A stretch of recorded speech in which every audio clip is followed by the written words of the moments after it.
بسم اللہ الرحمن الرحیم۔ السلام علیکم، ویلکم ٹو مائی چینل اے کے وائس۔ ہماری روٹین اور نماز ایک ایسی عبادت ہے جو ہمیں اللہ سے جوڑے رکھتی ہے۔ ہم سب اپنی پڑھائی، آفس اور مصروفیات سے وقت نکال کر نماز پڑھتے ہیں۔ کبھی 5 پوری پڑھ لیتے ہیں تو کبھی کوئی قضا ہو جاتی ہے۔ کبھی نماز اس لیے قضا ہو جاتی ہے کہ ہم مصروف ہوتے ہیں، کبھی یاد نہیں رہتا، کبھی دل نہیں چاہ رہا، سستی سی چھائی رہتی ہے۔ وقت کا یہ پہیہ بہت تیز چلنے لگا ہے اور ہماری مصروفیات بھی بڑھ گئی ہیں۔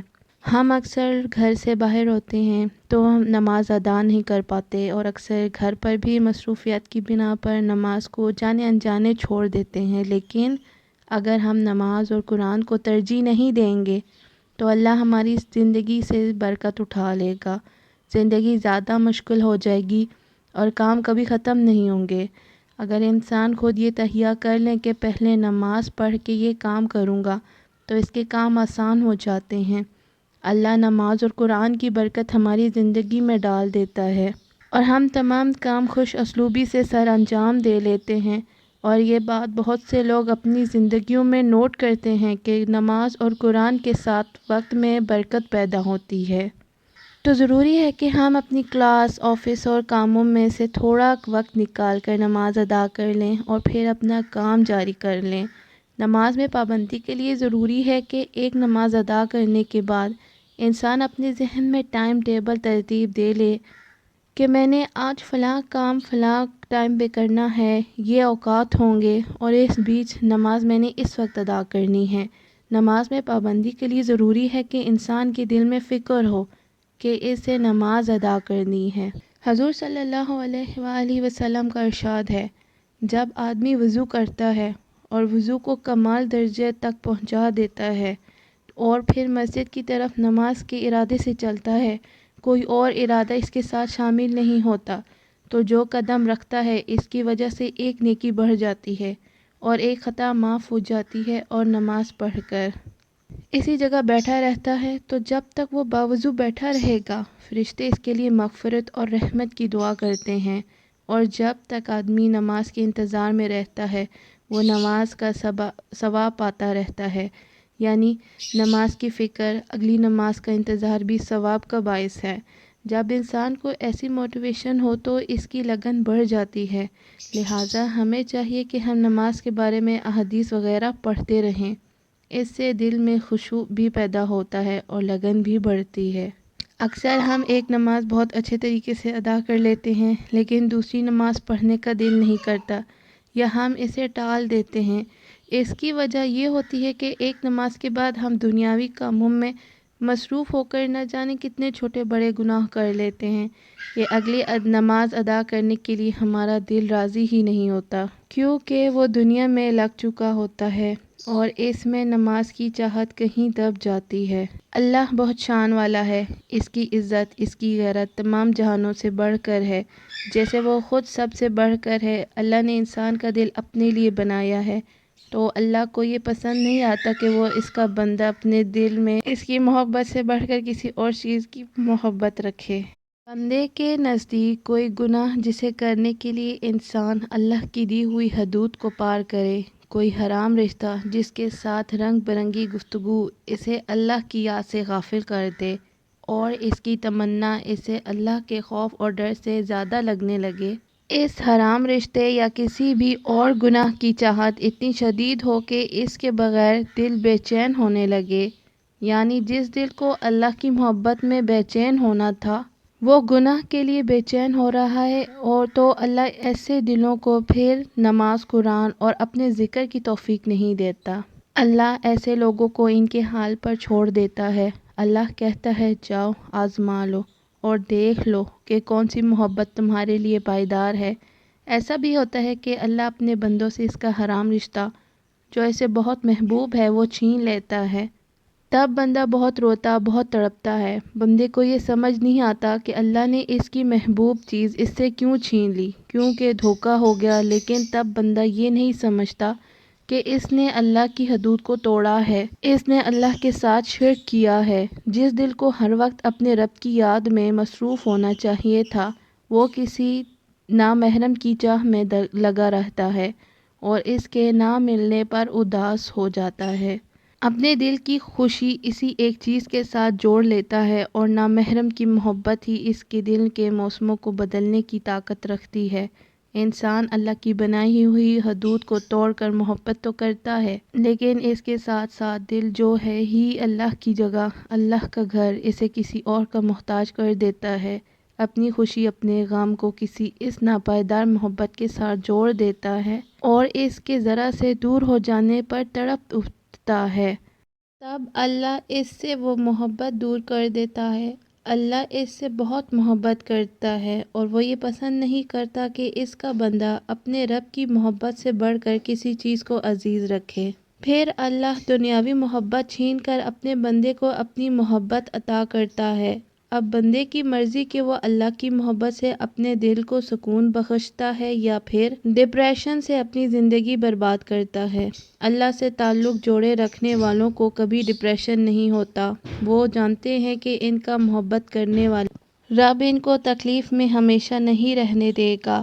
وہ اللہ سے اچھے وقت کی امید رکھتے ہیں اور وہ روشن صبح کا انتظار کرتے ہیں۔ جب انسان کو معلوم ہو کہ یہ پریشانی ختم ہو جاتی ہے تو وہ زیادہ پریشان نہیں ہوتا۔ انسان کو ایسے لگتا ہے جیسے نماز پڑھنے یا نہ پڑھنے کا فیصلہ اس کا اپنا ہوتا ہے، حالانکہ ایسا نہیں ہے، یہ تو اللہ کی مرضی ہے، وہ کسی کو اپنی طرف بلا لے اور کسی کو محروم کر دے۔ اللہ صرف انہی لوگوں کو اپنے قریب کرتا ہے، اپنی عبادت کی توفیق عطا کرتا ہے جن کے اندر خیر ہوتی ہے، جن کی زبان اور ہاتھوں سے دوسرے محفوظ رہتے ہیں، جن کے دل میں ادب ہوتا ہے۔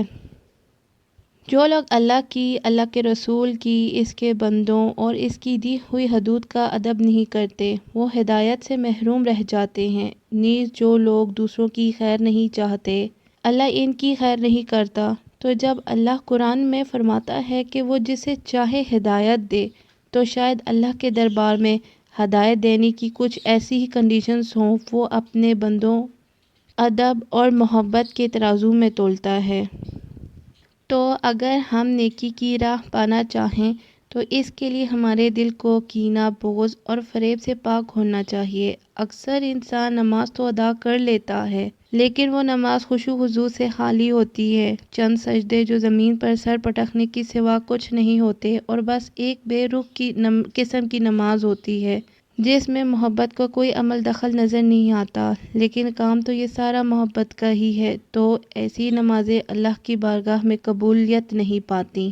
حدیث شریف میں آتا ہے، جو شخص نمازوں کو اپنے وقت پر پڑھے، وضو بھی اچھی طرح کرے، خشوع خضوع سے بھی پڑھے، کھڑا بھی پورے وقار سے ہو، پھر اسی طرح رکوع سجدہ بھی اچھی طرح سے اطمینان سے کرے، تو وہ نماز نہایت روشن چمکدار بن جاتی ہے اور نمازی کو دعا دیتی ہے کہ اللہ تیری بھی ایسی ہی حفاظت کرے جیسے تو نے میری حفاظت کی۔ اور جو شخص نماز کو بری طرح پڑھے، وقت کو بھی ٹال دے، وضو بھی اچھی طرح نہ کرے، رکوع سجدہ بھی اچھی طرح نہ کرے، تو وہ نماز بری صورت سے سیاہ رنگ میں دعا دیتی ہے کہ اللہ تجھے بھی ایسی ہی برباد کرے جیسے تو نے مجھے ضائع کیا۔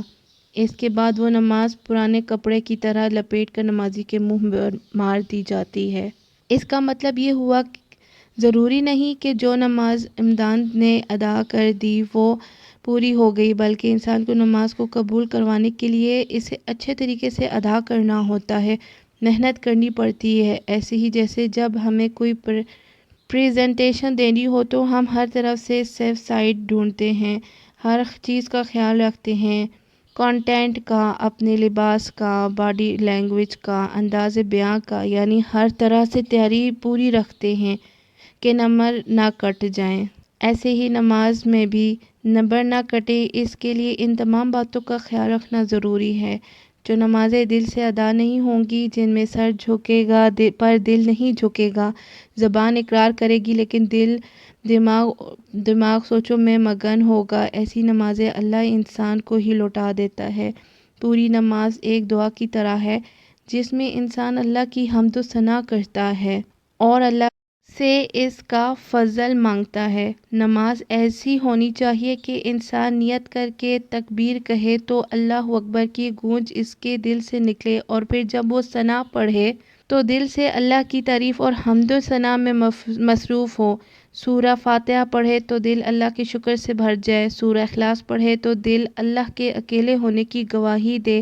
نماز میں طرح طرح کی سوچوں سے بچنے کے لیے ضروری ہے کہ انسان نماز کا ترجمہ یاد کر لے، تو جب وہ نماز میں تلاوت کر رہا ہو تو دماغ میں اس کا ترجمہ بھی آئے اور دل ہر آیت پر لبیک کہے۔ اکثر ایسا ہوتا ہے کہ ہم تلاوت کر رہے ہوتے ہیں لیکن ہر لفظ صحیح طریقے سے ادا نہیں کرتے، منہ میں ہی بڑبڑاتے رہتے ہیں، جو کہ غلط ہے۔ تمام آیات کو تلفظ کے ساتھ صحیح طریقے سے ادا کرنا ضروری ہے۔ اسی لیے جب ہمیں آیات کے اور صورتوں کے معنی معلوم ہوتے ہیں تو ہم بہتر انداز سے نماز ادا کر سکتے ہیں۔ جیسے ہم عام زندگی میں کوئی بات اچھے طریقے سے تبھی ڈیلیور کر سکتے ہیں جب ہم خود اس بات کو سمجھتے ہوں۔ نماز میں خشوع کے لیے ضروری ہے کہ انسان نماز کو اس کے اول وقت میں ادا کرے اور نماز کی نیت کرنے سے پہلے یہ سوچ لے کہ یہ کچھ پل ہیں جو میرے رب سے ملاقات کے لیے ہیں، تو مجھے انہی طریقے سے استعمال کرنا ہے۔ مزید یہ کہ انسان کو ہر نماز ایسی ادا کرنی چاہیے جیسے یہ اس کی آخری نماز ہے، اور یہی نماز اس کی بخشش کا ذریعہ بن سکتی ہے، اس لیے نماز میں کوئی کمی نہ ہو۔ ہم میں سے بہت لوگ نماز کے بعد دعا نہیں مانگتے۔ دعا عبادت کا مغز ہے، نیز دعا اجر لینے کا وقت ہوتا ہے، اس لیے ضروری ہے کہ دعا کی جائے۔ اللہ ہم سب کو ایسی نماز ادا کرنے کی توفیق عطا فرمائے جس میں ہمیں پورے نمبر مل جائیں اور جو ادا ہونے کے ساتھ قبولیت کا شرف بھی حاصل کرے۔ آمین۔